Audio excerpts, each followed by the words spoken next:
નમો નારાયણ નારાયણ.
भगवान महर्षि वेद व्यास रचित शिव महापुराण अंतर्गत महादेव के बारे में बहुत कुछ कहा है। भगवान विष्णु जीए नारद जी ने भगवान महादेव की भक्ति मार्गदर्शन आप्યું છે। कारण के भगवान विष्णु जी जाने छे ए शिव भक्ति એ જીવન યાત્રાનું મૂળ છે। શિવ મહાપડ ગ્રંથમાં એકવાર નહીં વારંવાર કહ્યું છે અને દરેક દેવતાઓએ પણ કહ્યું છે કોઈ પણ મનુષ્ય જીવન પર્યંત અમારી પૂજા કરતો જ રહે તેમનું અમે કલ્યાણ કરી શકતા નથી। પણ હે મહાદેવજી, આપનું જ્યારે ભજન કરે છે ને આપની જ્યારે ભક્તિ કરે છે ત્યારે જ જીવાત્માનું કલ્યાણ થાય છે। અને ભગવાન મહર્ષિ વેદવ્યાસજીએ શિવ મહાપડ ગ્રંથમાં કહ્યું પણ છે કે કલયુગ આવતા અનેક કલયુગી દેવતાઓ પ્રગટ થશે અને લોકો ઉપજાવી કાઢેલા અને કલયુગી દેવતાઓની પૂજા કરવા લાગશે. જે દેવતાઓનું કોઈ પુરાણોમાં, કોઈ શાસ્ત્રોમાં, કોઈ જગ્યાએ વર્ણન નથી, એવા દેવતાઓની પૂજા અર્ચન કરવામાં મનુષ્ય પોતાના જીવનને વ્યતીત કરે છે. જે જીવનનું મૂળ છે, જે ભગવાન શિવ છે, જે મહાદેવ છે, લોકો તેનાથી દૂર જશે અને વિસરી જશે.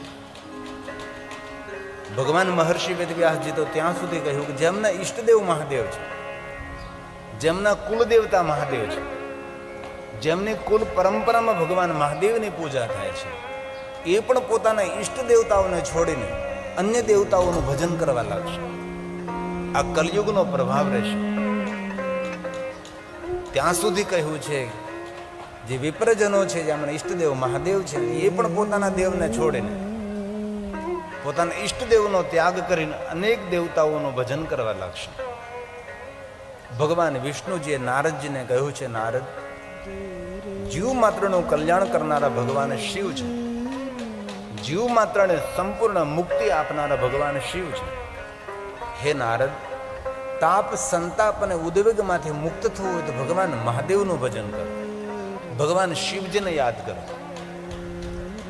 વિષ્ણુ ભગવાન ધારે તો નારદજીને અન્ય દેવતાઓની ભક્તિનું માર્ગદર્શન કરી શકે છે ને.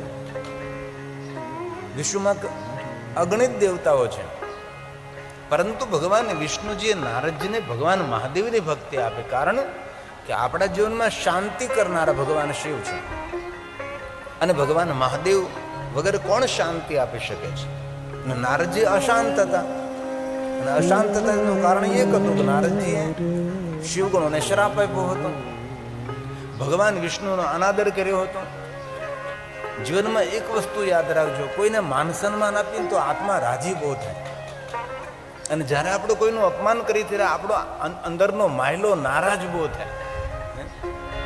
ઘણા માણસોને દરેકનું અપમાન કરવાની બહુ આદત હોય, એ માણસ કોઈ દી પ્રસન્ન ન રહી શકે. પ્રસન્ન રહેવું હોય, આનંદમાં રહેવું હોય, ખુશ રહેવું હોય તો હંમેશા દરેક નાના મોટા માણસનો આદર કરતા રહીએ. અને એક વસ્તુ યાદ રાખવી, આપણી ઓળખાણ આપણું વર્તન છે, આપણું ઓળખાણ આપણો વ્યવહાર છે. વ્યવહાર અને વર્તનથી આપણી શ્રેષ્ઠ ઓળખાણ હોય છે.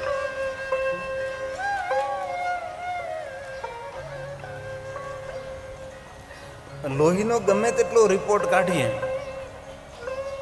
પણ એ રિપોર્ટમાં ખાનદાની ન આવે, ક્યાં ગ્રુપનું બ્લડ છે, એના બ્લડમાં શુગર વધારે છે, ઓછી છે, એ બધું થઈ શકાય છે. પણ કોઈ પણ માણસના લોહીનો રિપોર્ટ કરવામાં આવે તેમાં ખાનદાની તો તેના વર્તનથી, તેના વ્યવહારથી જ ઓળખાય છે. કોઈ પણ માણસને ઓળખવું હોય તેના વર્તનથી, તેની વાણીથી, તેના વ્યવહારથી ઓળખી શકાય છે. ભગવાન વિષ્ણુજી મહાદેવના પરમ ભક્ત છે, તેથી ભગવાન વિષ્ણુજીએ નારદજીને શિવ ભક્તિ આપી છે. મનને શાંત કરવા માટે નારદજી ભાલમાં ભસ્મનું ત્રિપુંડ કરવું. ભલે આપણે ભસ્મનું ત્રિપુંડ કરી શકીએ, પણ કમસે કમ જે આપણા ઈષ્ટ દેવતા હોય અને જે આપણી કુલ પરંપરાની અંદર, આપણા પરિવારની અંદર જે નિર્ણય લેવાનો હોય તેનું તિલક કરવું. અને શિવ મહાપણ દરેક ગ્રંથોમાં તિલક સમાન છે. શિવ મહાપણમ તિલકમ ખલુ સત્પુરાણમ. આ શિવ મહાપણ ગ્રંથ કોઈ સામાન્ય ગ્રંથ નથી, દરેક પુરાણોમાં તિલક સમાન છે. આપણા ભાલમાં તિલક એ આપણા માટે શુભ છે. બહેનો તો ઠીક છે, કંકુની બિંદી કરતી હોય છે, પણ આપણા ભાઈઓ લગભગ પોતાના કપાળને ખાલી રાખે છે.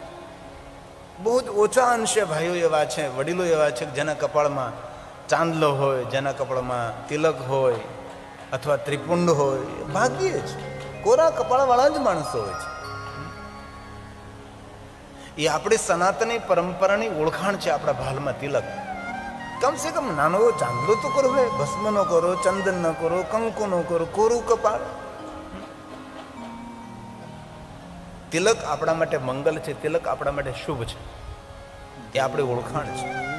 ગમે તેટલા સોના ચાંદી હીરા મોતી ધારણ કર્યા હોય બહુ મૂલ્યવાન વસ્ત્ર ધારણ કર્યા હોય પણ કપાળમાં જો તિલક ન હોય તો આ બધું જ વ્યર્થ છે.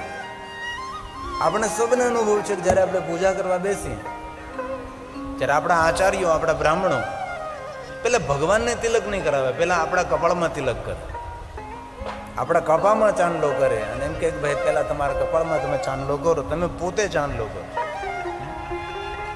એ આપણી પરંપરા છે. ભલે આપણે રોજ તો ન કરી શકીએ પણ જ્યારે કથા સાંભળવા આવીએ ત્યારે આપણે કપાળમાં ચાંદલો કરીને આવીએ. કેટલું સારું દેખાય, કેટલું સારું લાગે. અને એકવાર તમે સવારમાં ઉઠી સ્નાન પવિત્ર બની અને ભાલમાં ભસ્મનું ત્રિપુંડ કરો, ચંદનનું ત્રિપુંડ કરો અથવા કંકુનો ચાંદલો કરો તો એક આપનો ચહેરો દર્શનીય લાગે. આપણું જ મોઢું આપણા અરીસાની અંદર, આપણા દર્પણની અંદર આપણને જોવું ગમે અને માનસિકતા પણ આપણી સુધરે. ભગવાન વિષ્ણુજીએ નારદજીને ભાલમાં ભસ્મનું ત્રિપુંડ કરવાનું કહ્યું અને પછી કહ્યું કે રુદ્રાક્ષને ધારણ કરજો. રુદ્રાક્ષ આપના રોગને હરી લેશે. રુદ્રાક્ષ એ તનના રોગને પણ હરનાર છે અને મનના રોગને પણ હરનાર છે. મનને પ્રફુલ્લિત રાખે છે, તનને તંદુરસ્ત રાખે છે. ઘણા માણસો તનથી તંદુરસ્ત હોય, મનથી બહુ રોગી હોય છે. તનમાં કઈ રોગ હોય તો સારું થઈ શકે પણ મનના રોગને સારું કરવું બહુ જ મુશ્કેલ હોય છે.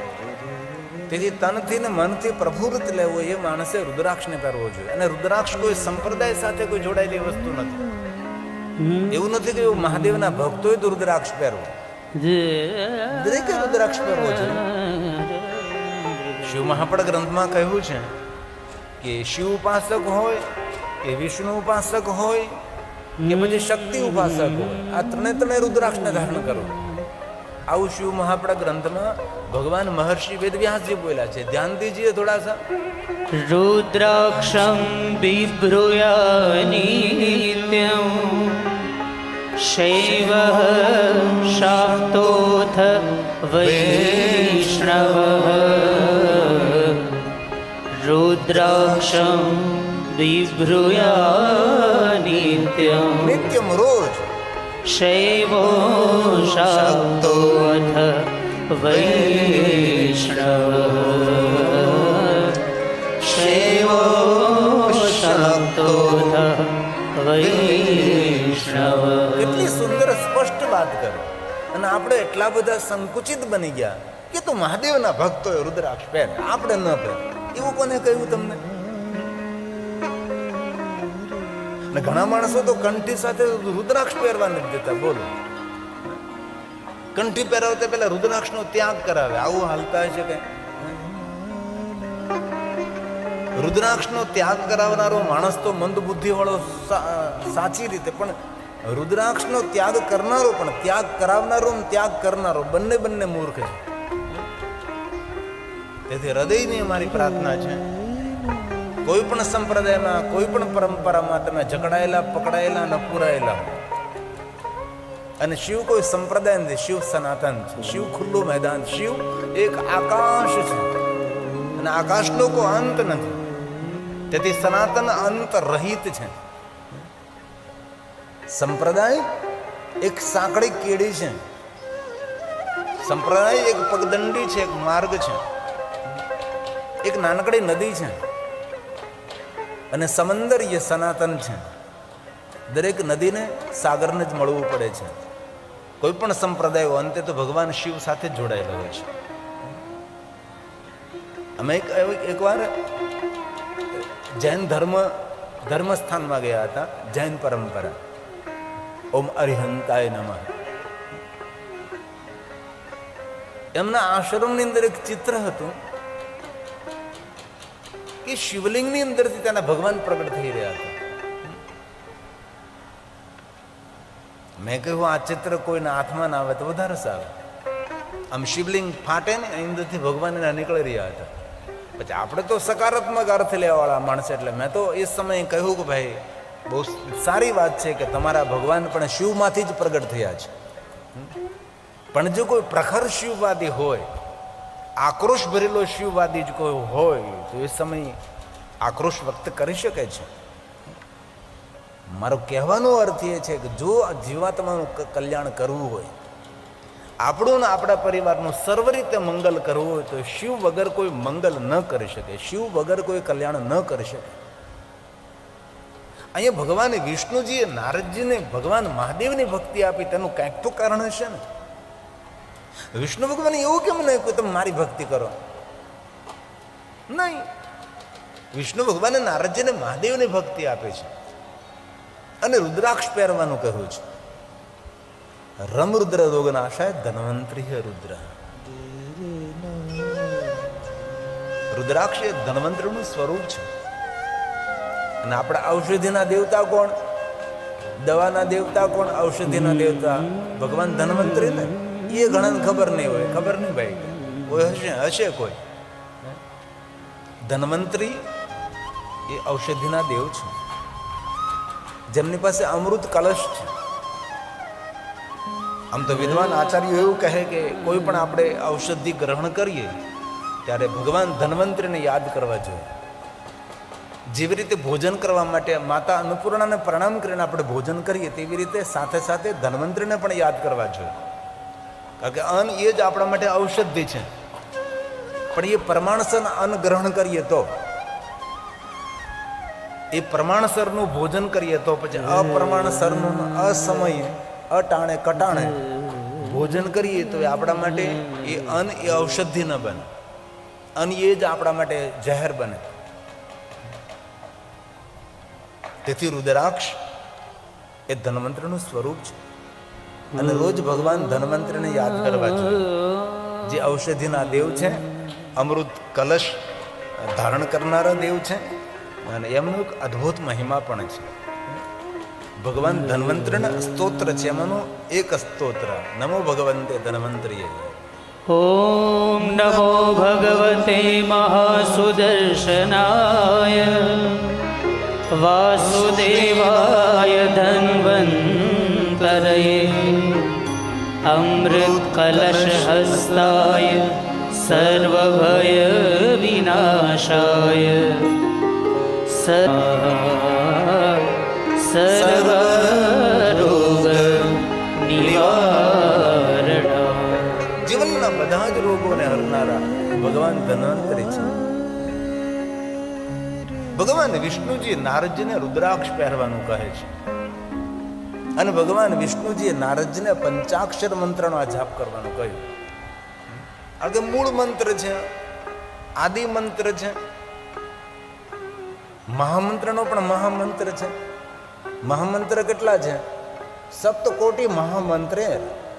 આ દુનિયામાં 7 કરોડ મહામંત્ર છે, પણ કોઈ 7 કરોડ મહામંત્રનો જાપ ન કરી શકે. કોઈ મનુષ્ય 7 કરોડ મહામંત્રનો જાપ કરે અને જે ફલ મળે છે એ જ ફલ ઓમ નમઃ શિવાય મંત્રનો જાપ કરવા માત્રથી પ્રાપ્ત થાય છે.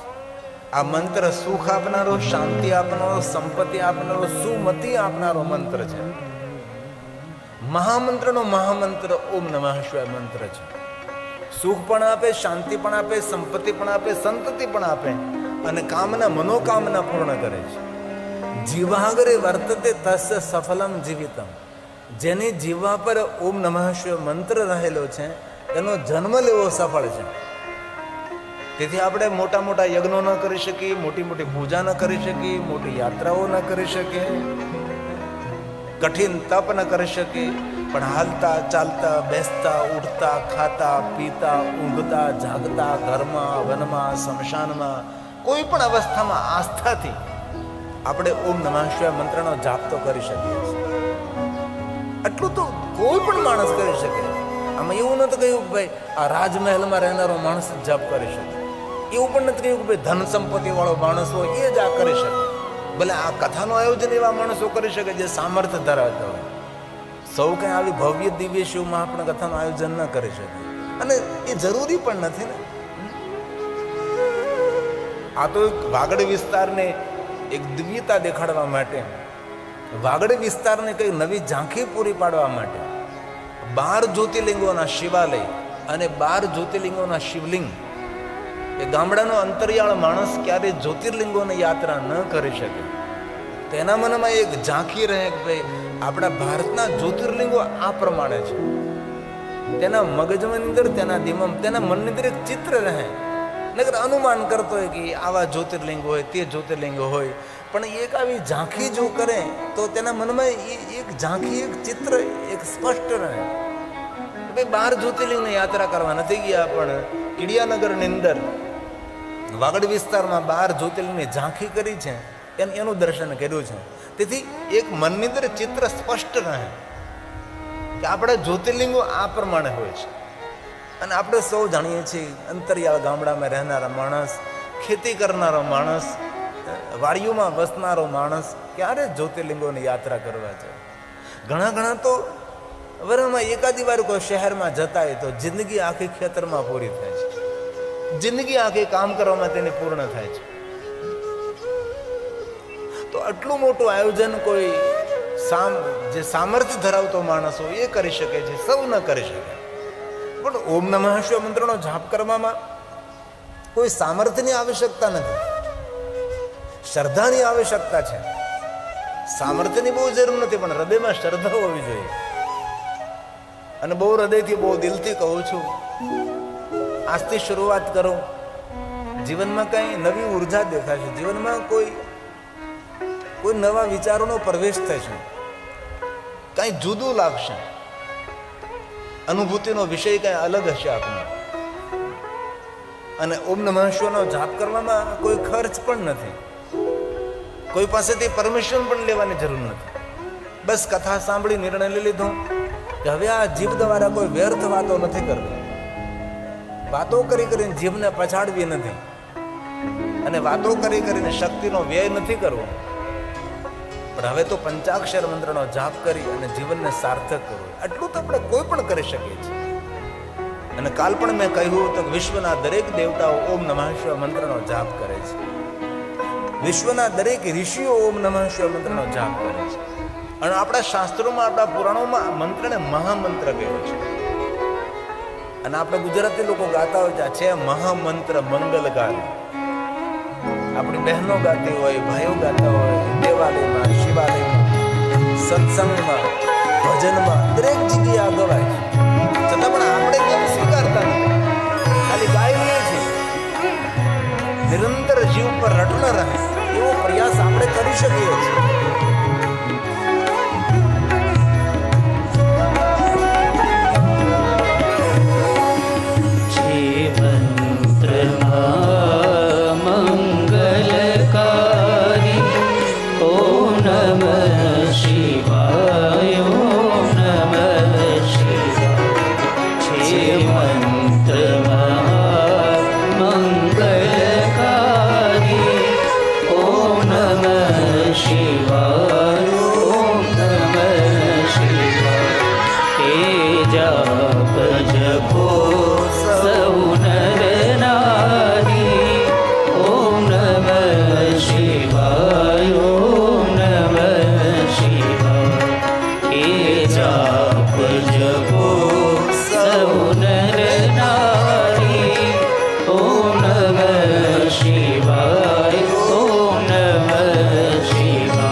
साक्षात भगवान महादेव નું વાંગમય સ્વરૂપ એ છે પંચાક્ષર મંત્ર.